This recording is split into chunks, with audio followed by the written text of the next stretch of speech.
ఈ వీడియోలో 9th class Hindi worksheets చూద్దాం.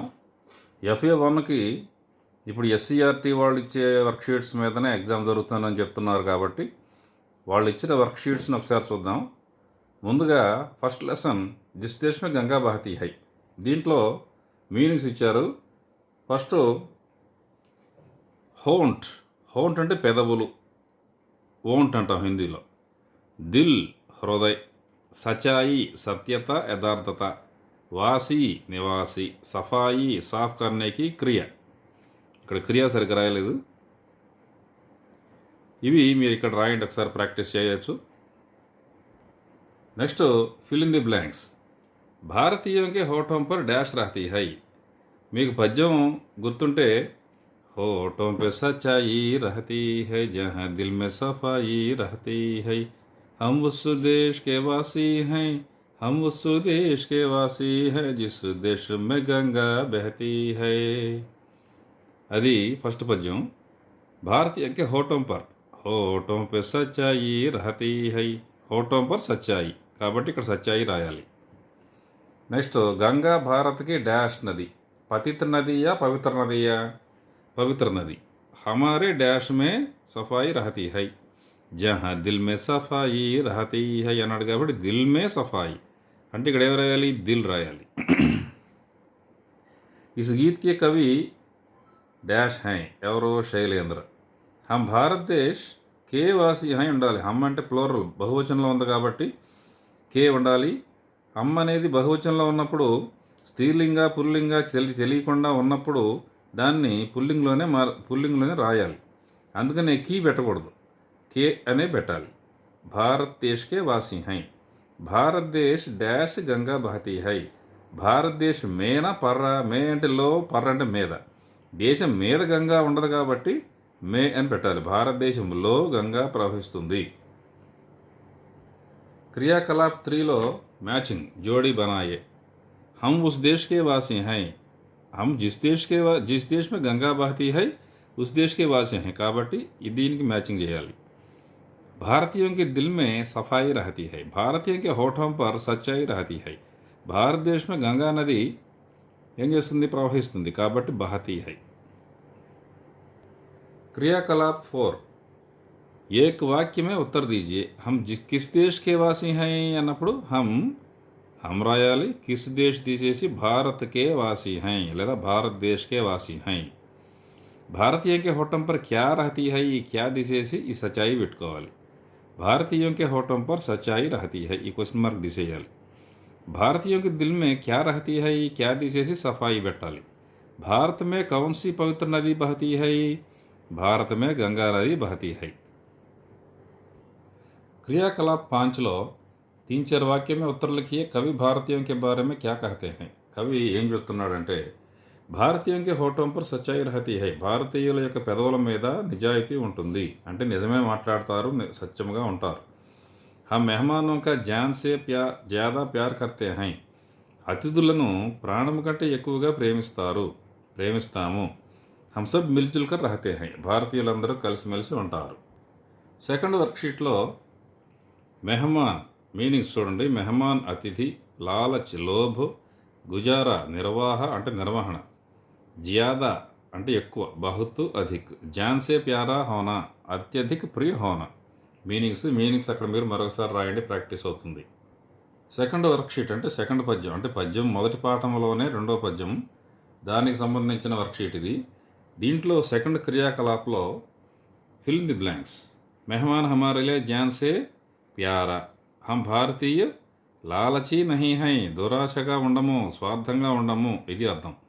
భారతీయ గుజారా డాష్ మే హోతా హై. తోడే మే మీకు పద్యంలో ఉంది. హమారా శబ్ద మే ఏ దోనం శబ్ద హై. హమ్ము కా ఈ రెండు కలిపితే హమారా వస్తుంది. గుజారా కా అర్థ హై నిర్వాహ. గుజారా ఇక్కడ నిర్వాహ తప్పుబడింది. గుజారా అంటే మెయింటెనెన్స్, దాన్ని నిర్వాహ అంటాం. భారతదేశ్ డాష్ గంగా బహతీ హై మే. భారతదేశ్ మే గంగా బహతీ హై. క్రియాకలాప్ 3లో ఆపోజిట్స్ విలోమ శబ్ద అంటే సచ్ కా ఆపోజిట్ झूठ, సాఫ్ కా ఆపోజిట్ గందా, ప్యారా ద్వేష్, ప్యారా తప్పు, ప్యార్ రాయాలి ఇక్కడ. ప్యార్కి ద్వేష్, బహుత్కి థోడా. ఇవి ఇక్కడ రాయండి పక్కన లైన్లో. क्रियाकलाप 4, एक वाक्य में उत्तर दीजिए. मेहमान हमारे लिए कैसे हैं? मेहमान हमारे लिए जान से प्यारा हैं.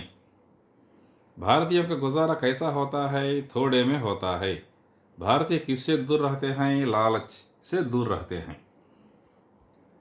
నెక్స్ట్ క్రియాకలాప్ 5లో ఒక ప్రశ్న ఉంటుంది. హమే అపనే మెహమానోं के साथ कैसा व्यवहार करना चाहिए? హమే అంటే మనము అతిథుల పట్ల ఎలా ఉండాలి? హమే అపనా మెహమాన్ జాన్ సే ప్యారా హోతా హై. మనకు అతిథి అనేవాడు ప్రాణం కంటే ఎక్కువగా మనం చూడాలి. మెహమాన్కి అచ్చి తరహా ఆదర కన్నా చాహియే. అతిథులను బాగా చక్కగా మనం గౌరవించాలి. 3వ వర్క్షీట్. ధరతి పృథ్వీ లేదా వసుధ అంటే భూమి. సది అంటే శతాబ్దము. శతి అనొచ్చు, శతాబ్ది అనొచ్చు. ఇన్సాన్ అంటే మనుష్య. జాన్కి ప్రాణ్. పూరబ్ అంటే తూర్పు. దీన్నే పూర్వం అంటారు, ప్రాచి అంటారు. పూరబ్ అంటే తూర్పు. క్రియాకలాప్ 2, मैचिंग. बच्चों के लिए धरती माँ सभी कुछ सहती है. ज़्यादा जानने वाला इंसान को कम पहचानते हैं.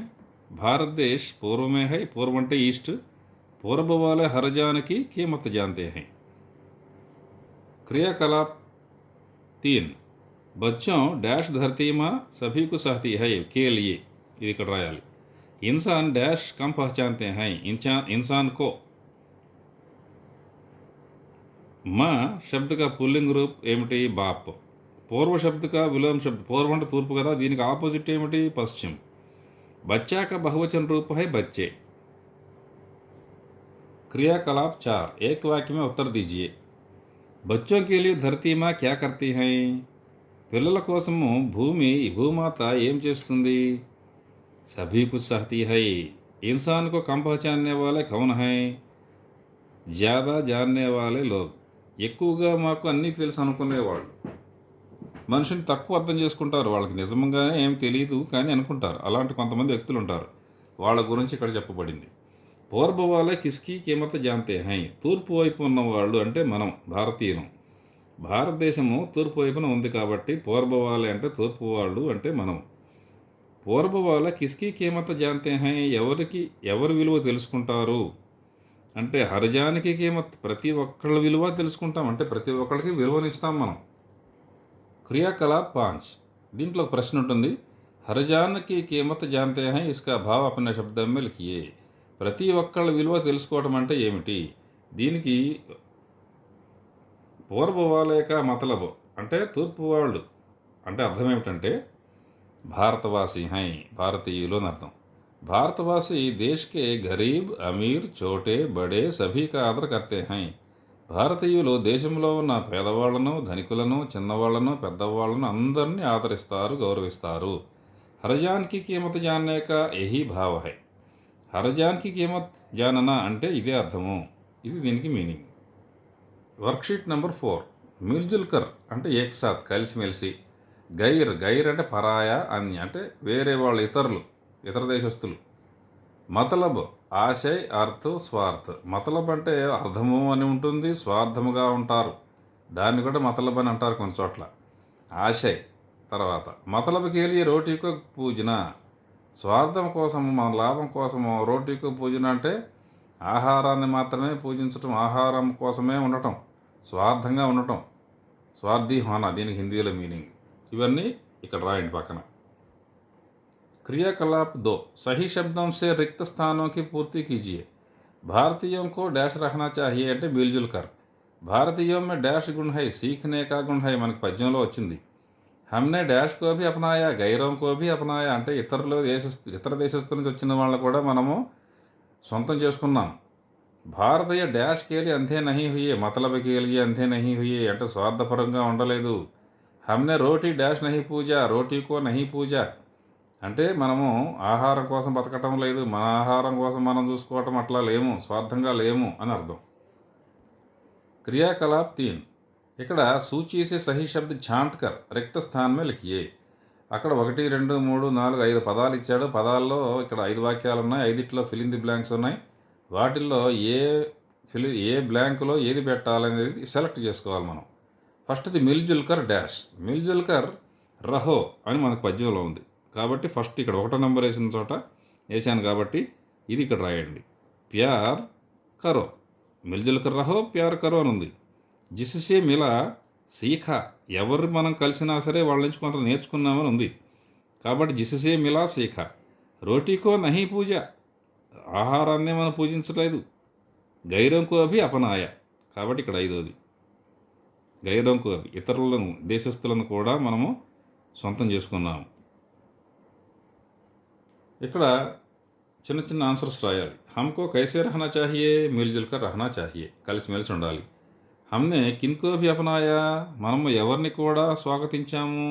గైరంకో భీ. హమే కిస్కే లియే అర్ధ నహీ अंधे नहीं होना है, मतलब के लिए अंधे नहीं होना है.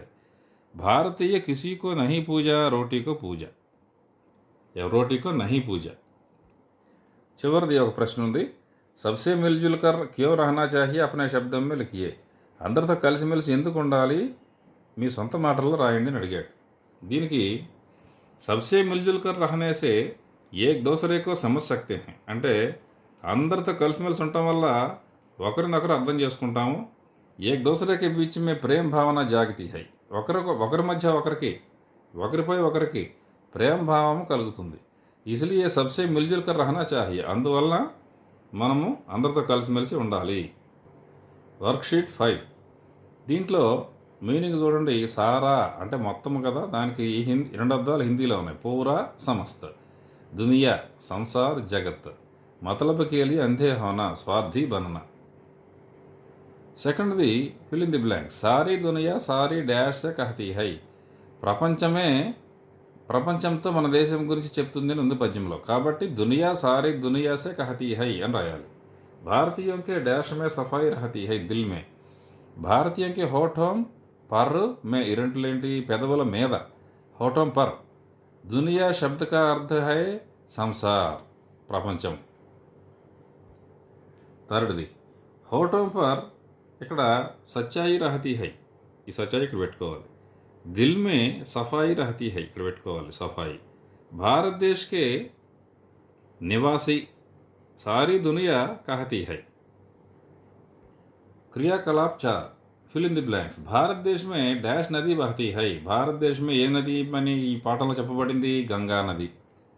భారతీయోं के दिल में डैश रहती है सफाई, मेहमान हमारे लिए जान से प्यारा है, मेहमान रायाली. बच्चों के लिए डैश सभी कुछ सहती है ధరతీ మా, ఇక్కడ సహతే హై అని ఇచ్చాడు, సరి చేసాము సహతీ హై. విశ్వకే మానచిత్రమే డాష్ పూర్వమే హై, పూర్వం అంటే తూర్పు ఈస్ట్, భారతదేశము ఈస్ట్లో ఉంటుంది కాబట్టి భారత్ పెట్టాలి. చివరిది ప్రశ్న. కవి భారతీయునికి మహానతాకే బారే మే క్యా బతాయే హై, కవి భారతీయులకు గొప్పతనం గురించి ఏం చెప్పారు? భారతవాసి హమేషా సచ్ హీ బోల్తే హై, భారతదేశస్తులు ఏంటంట ఎప్పుడు కూడా సచ్ హీ నిజమే చెప్తారంట.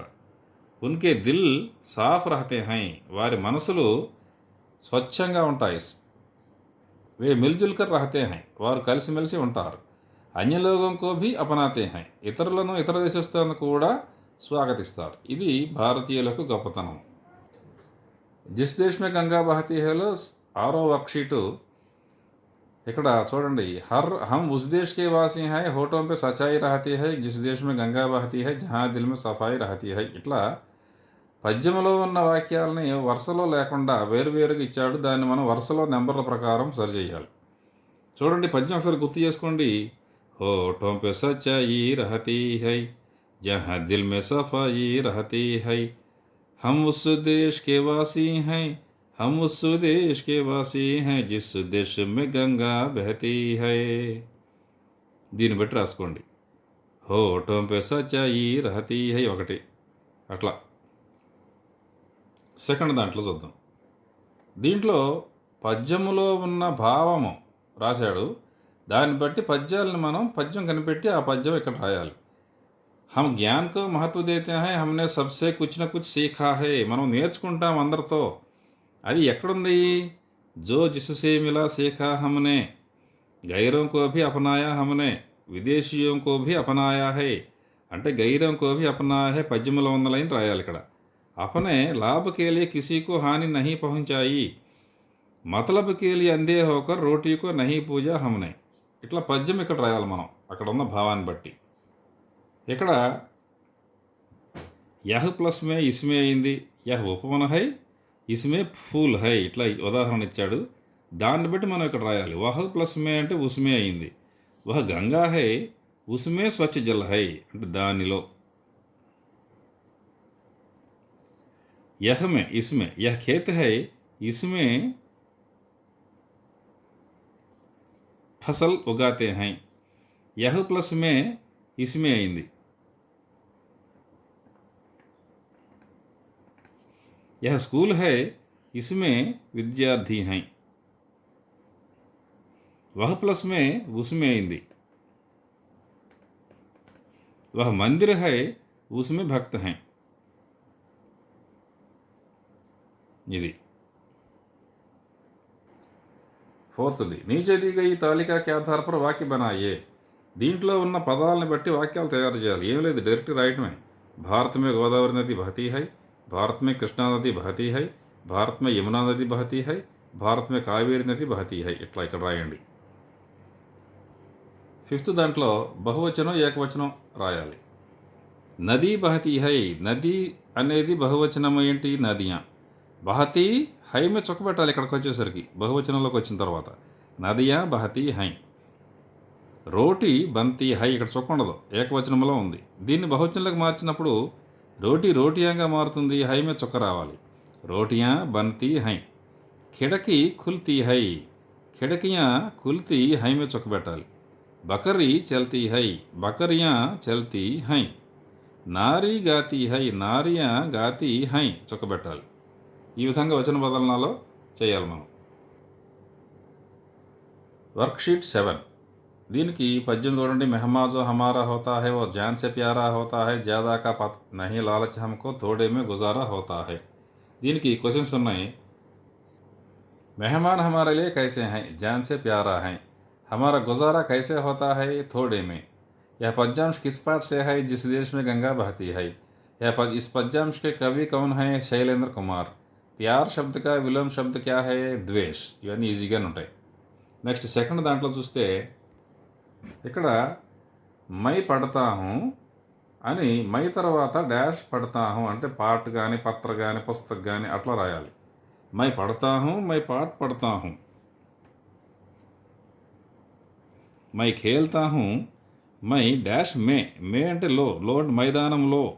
ఎక్కడ ఆడతామో, ఎందులో ఆడతాం, మైదానంలో ఆడతాం కాబట్టి మైదాన్ మే. మై ఖాతా హూ, మై క్యా ఖాతా హూ, రోటీ లేదా ఖానా. మై దేఖ్తా హూ, క్యా దేఖ్తా హూ, మై సినిమా దేఖ్తా హూ. ఏదైనా రాయొచ్చు ఇట్లా. ఇప్పుడు క్రియాకలాప్ 3లో లింగ బదల్కర్ పూరా వాక్య లిఖియే. మామ ఆమ్ లాతా హై, దీన్ని మామీగా మార్చాలి. ఆమ్ లాతీ హై అవుతుంది ఇక్కడ. లాతా హై అనేది లాతీగా మారుతుంది. చాచా కాఫీ పీతా హై అనేది చాచి కాఫీ పీతీ హై. దాదా గీత్ సునతా హై అనేది దాది గీత్ సునతీ హై. బచ్చా ఖేల్తా హై అనేది బచ్చీ ఖేల్తీ హై. నానా కహానీ సునతా హై అనేది నానీ కహానీ సునాతీ హై.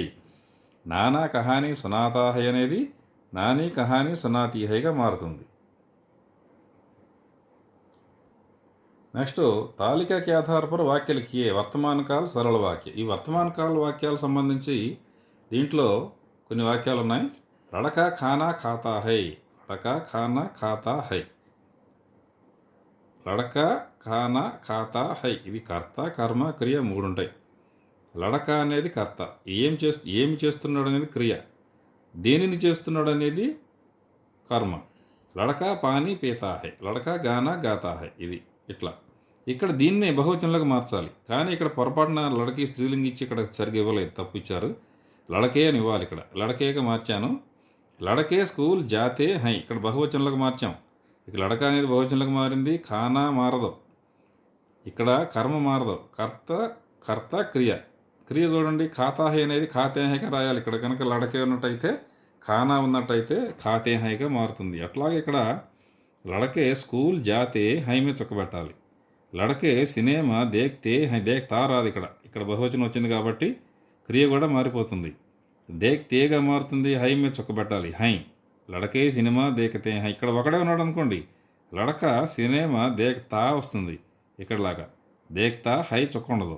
ఎప్పుడు ఇక్కడ ఏకవచనం అయితే. ఇప్పుడు మనం బహువచనంలో రాయాలి ఈ బాక్స్లో. లడకే సినేమా దేఖ్తే హై. లడకే మైదాన్ మే ఖేల్తే హై.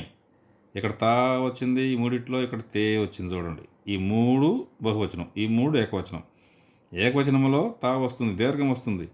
బహువచనంలో పైకి ఏతం వస్తుంది. స్త్రీలింగ అయితే ఇటు తిప్పుతాం కిందకి, అంటే గుడి కొమ్ము గుడి దీర్ఘం వస్తుంది.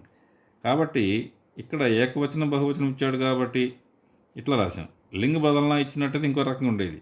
కాబట్టి దీన్ని బట్టి మనము ఏకవచనం బహువచనంలో ఏం మార్పులు వస్తాయి ఇది తెలుసుకోవాలి. ఈ విధంగా 9th క్లాస్కి సంబంధించి హిందీలో ఫస్ట్ లెసన్లో ఉన్న వర్క్షీట్స్ మనం చూసాం. 7 వర్క్షీట్స్ ఇచ్చారు ఎస్సీఆర్టీ వాళ్ళు. ఈ 7 వర్క్షీట్స్ని జాగ్రత్తగా మనము మీరు ప్రాక్టీస్ చేయండి. దీనివల్ల మీరు ఈ FA1 పరీక్షలు బాగా రాయాలని కోరుకుంటున్నాను. నెక్స్ట్ వీడియోలో మళ్ళీ కలుద్దాం. Thank you.